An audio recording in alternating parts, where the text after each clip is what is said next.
In these next moments, I'll try to answer these three questions. What was the most important aspect of restorative justice that you learned from Zair's text? How does it relate to your religious or ethical orientation? How will you consider applying it in your context? Now, to be honest, the most important aspect of restorative justice that I learned from the Zaire text came early on when I was reading page 14. There's a quote at the bottom of page 14 that reads, "It is not about returning to the pre conflict status quo, but about returning to one's best self that's always been there." The other aspect that just shed a great deal of light for me was on page 16, where it says that restorative justice is a compass, not a map. I was always under the impression that restorative justice was the formula or guideline, if you will, to return things to the way they were. But I've come to find out that returning to the way things were doesn't really solve anything at all. And it's victim based as well. That the assumption is that if things were the way they were before an incident, all would be okay.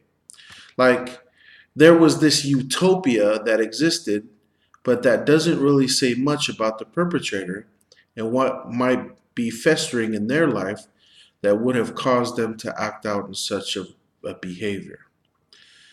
I really respect the fact that Zaire points to a place that starts from within, implied by the returning to one's best self. That restorative justice isn't an act of reconciliation, but more of a way to take inventory of oneself and one's actions, and how it affects yourself first off, and how then it is received beyond oneself. See, on page 44, the diagram sums up for me the common goal. And the common goal is that there's respect for all. Now, this does not allude to the fact that one is superior than the other, but one that includes respect for all. Now, how does it relate to my religious orientation?